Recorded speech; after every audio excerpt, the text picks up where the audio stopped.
जम्मू आ गए, दिल्ली आ गए, अलग अलग जगह पे आ गए और अभी सरकार उनको करेगी प्रिजन सेटल। मेरी बात समझ गए क्या? सबके साथ मर्डर हो जाता है क्या? सारी बहुएं जला के मार दी जाती? हेलो स्टूडेंट्स, वेलकम टू पहुंचा लॉ अकेडमी। और आज डिस्कस करेंगे एक लेटेस्ट जजमेंट के बारे में जो कि आर्बिट्रेशन एक्ट से रिलेटेड है।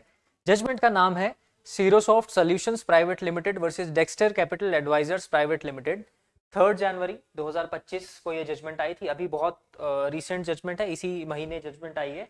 Judgement was delivered by a division bench comprising of Justices P.S. Narasimha and Justice Manoj Mishra. अभी जजमेंट आर्बिट्रेशन एक्ट से रिलेटेड है। इस फैक्ट्स की अगर मैं बात करूं, बहुत ब्रीफली मैं आपको फैक्ट्स बता देता हूं। इस केस में एक arbitration tribunal, arbitral tribunal constitute की गई थी और उस आर्बिट्रल ट्रिब्यूनल में मैटर चल रहा था। उसी दौरान क्या हुआ कि एक रिस्पोंडेंट का जो विटनेस था उसको क्रॉस एग्जामिनेशन करने, उसको क्रॉस एग्जामिन किया जाना था। अब उस केस में जो रिस्पोंडेंट का जो विटनेस था उसको क्रॉस एग्जामिनेशन करने वाली थी प्लेंटिफ के लॉयर।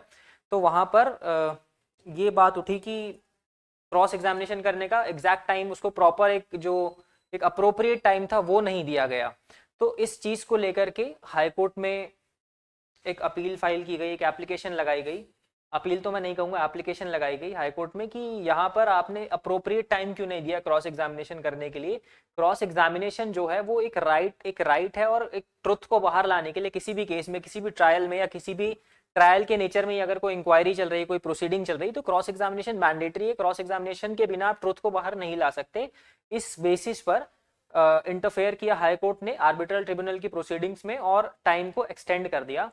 फिर दूसरी पार्टी सुप्रीम कोर्ट पहुंची। दूसरी पार्टी ने ये बोला कि ऐसे इंटरफेयर नहीं करना चाहिए और सुप्रीम कोर्ट ने जो स्टेटमेंट दी, सुप्रीम कोर्ट ने जो रीजंस दिए इसको सेट असाइड करने के, सुप्रीम कोर्ट ने पहली बात तो रिवर्स कर दिया ऑर्डर को हाई कोर्ट के।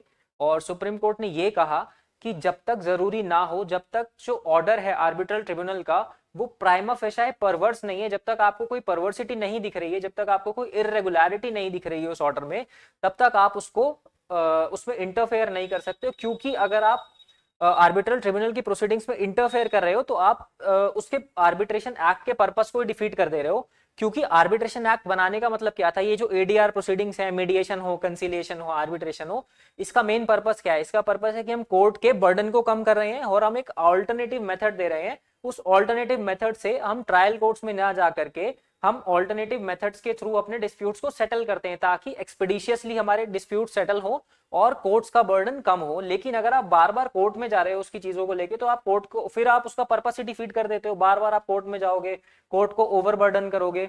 तो इसीलिए सुप्रीम कोर्ट ने कहा कि जब तक प्राइमा फेशा परवर्स ऑर्डर ना हो तब तक आप उसमें इंटरफेयर नहीं कर सकते। दूसरी चीज सुप्रीम कोर्ट ने ये कही कि अगर आपको ये ऑर्डर परवर्स लगता भी था तो आपको रीजनिंग देनी चाहिए थी, लेकिन रीजनिंग, ऐसी कोई भी रीजनिंग मिसिंग थी हाई कोर्ट की जजमेंट में से जिसमें ऐसा कहा गया हो कि ऑर्डर परवर्स है या फिर कहां पर ऐसी इरेगुलरिटी आ रही है।